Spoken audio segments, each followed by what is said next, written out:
కొంచెం ఆయిల్ వేసుకోవాలి. కొంచెం ఆయిల్ వేసుకున్న తర్వాత ఈ పచ్చిమిర్చి అనేవి వేసుకోవాలి కదా. దోరగా బండిన టమాటా ముక్కలు వేసుకోవాలి.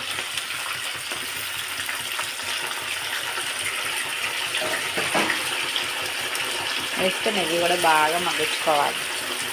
నిమ్మకాయ సైజ్ అంతా చింతపండు కూడా వేసుకోవాలి.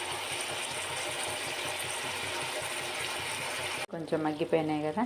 ఇప్పుడు ఒక చిన్న సైజులో ఉన్న కొత్తిమీర కట్టను తీసుకొని చిన్న కట్ చేసుకొని ఇందులో వేసుకోవాలి. అన్నీ మంచి చక్కగా మగ్గిపోయినాయి కాబట్టి ఇప్పుడు ఇవి మనం చల్లారబెట్టుకోవాలి. చల్లారబెట్టుకున్నాక మిక్సీ పట్టుకోవాలి. ఇలా మిక్సీ పట్టుకోవాలి. కొంచెం బరకగా ఉండేటట్టు మిక్సీ పట్టుకోవాలి. ఇప్పుడు మనం దీన్ని తాలింపు పెట్టుకుందాం. స్టవ్ ఆన్ చేసి ఒక కళాయి పెట్టుకొని ఒక 2-3 స్పూన్ల ఆయిల్ వేసుకోవాలి. తర్వాత కొంచెం ఆవాలు, కొంచెం జీలకర్ర, కొంచెం శనగపప్పు వేసుకొని ఇవి బాగా ఫ్రై కావాలి. ఇవన్నీ వేగిపోయినాయి కదా. ఇప్పుడు ఒక 2 ఎండుమిర్చి,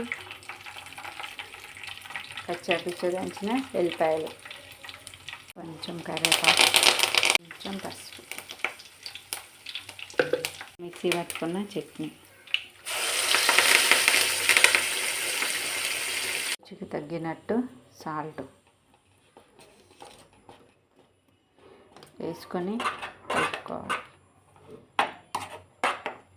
చూసారు కదా, టమాటా కొత్తిమీర పచ్చడి రెడీ అయిపోయింది. ఇది టేస్ట్ చేసి ఎలా ఉందో చెప్తాను.